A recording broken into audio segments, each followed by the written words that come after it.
युद्धकांड रामायण का महत्वपूर्ण खंड है, जिसमें भगवान राम और रावण के बीच हुए भीषण युद्ध और अंततः रावण के वध का वर्णन किया गया है। इस खंड की शुरुआत उस समय होती है जब राम और उनकी वानर सेना लंका के द्वार पर पहुंचती है। सीता को रावण के चंगुल से छुड़ाने के उद्देश्य से राम ने लंका पर आक्रमण किया था।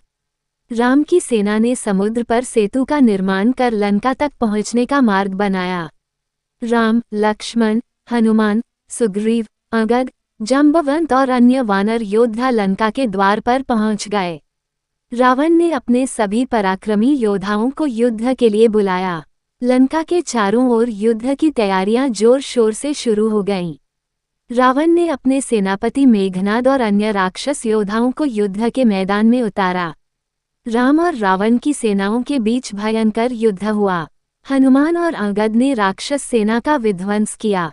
लक्ष्मण और मेघनाद के बीच कड़ा युद्ध हुआ, जिसमें लक्ष्मण घायल हो गए।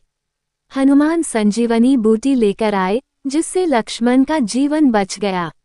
इस दौरान रावण के कई प्रमुख योद्धा मारे गए, जिसमें कुंभकर्ण और मेघनाद भी शामिल थे। जब रावण ने देखा कि उसकी पूरी सेना पराजित हो रही है, तो वह स्वयं युद्ध के मैदान में उतरा। रावण और राम के बीच भयंकर युद्ध हुआ।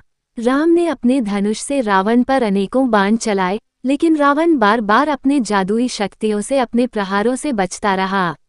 अंततः विभीषण के मार्गदर्शन से राम को रावण की अमरता का रहस्य पता चला।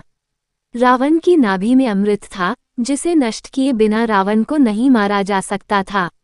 राम ने ब्रह्मास्त्र से रावण की नाभि पर प्रहार किया, जिससे उसका अमृत नष्ट हो गया और रावण का अंत हुआ। रावण के वध के बाद लंका में शांति स्थापित हो गई। रावण की पत्नी मंदोदरी और विभीषण ने रावण के अंतिम संस्कार का कार्य किया। राम ने विभीषण को लंका का नया राजा बनाया। इसके बाद राम और सीता का पुनर्मिलन हुआ और वे अपने साथियों के साथ अयोध्या वापस लौट गए।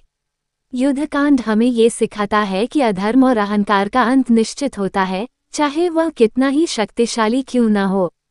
भगवान राम के धैर्य, साहस और धर्म का पालन करने का संदेश हमें जीवन में नैतिकता और सत्य के मार्ग पर चलने की प्रेरणा